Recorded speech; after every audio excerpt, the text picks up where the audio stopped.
Ada sabab bereda Ilun ada kabam Ada sabab bereda Ilun ada kabam Ina jala kabam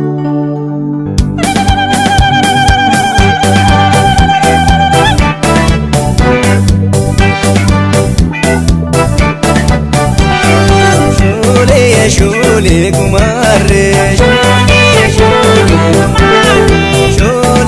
Shole kumare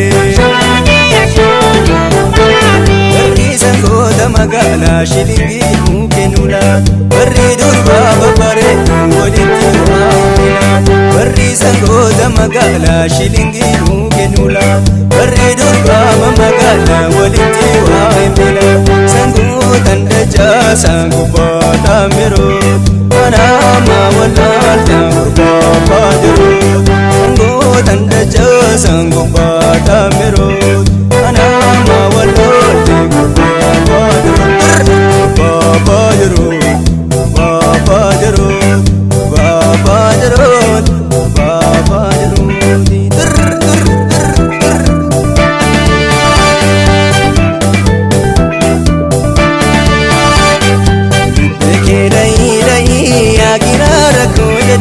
Nafotu gali gali ya idana kodani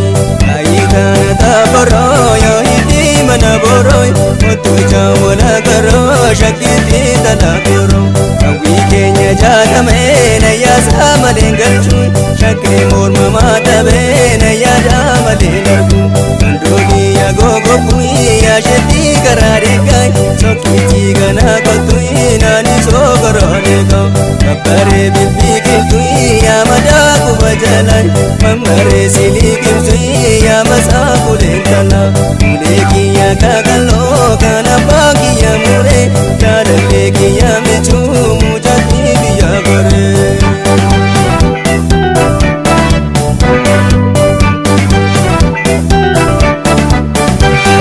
Loko malini nilurana bade bosana dawade Wana waptu zain, noftuba millati Wana waptu zain, oi, noftuba millati Ilubule gala, iya jali shono Apa gamachisini, barediti nono Tana babura,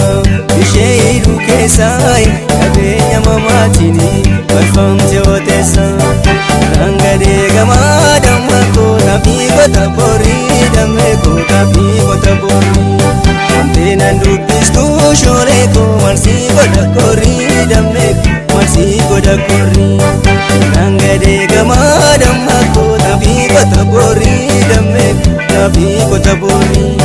Antena dubistu gole ko marsi goda kori dameko marsi goda kori Layanga soda kadarbani mali Gore faluda Walfune mali Alayanga soda Kadarbani mali Gabo turada Walfune mali Kaskello koya gello koye Kaskello koya gello koye Kaskello koya gello koye Kaskello koya gello koye Matango murada gello koye Kaskello koya gello koye Murama kasidi gello koye Kaskello koya gello koye Matango mucha damgello koye Igalgello koyagello Mucha kanani digello koye Igalgello koyagello Igaskello koyagello koye Igalgello koyagello Igaskello koyagello koye Igalgello koyagello Simbirri kidimpo Barbanani nabani Kalate jitide Uno apagatani Ambabbe sijiksitu Ishekari sabaki Harkake sajalatu Abane siturabbe Ijara dinanunne Malmuni dabanguni Sichala dinanunne Malkorri badaguni Uduru gogamare Ya goga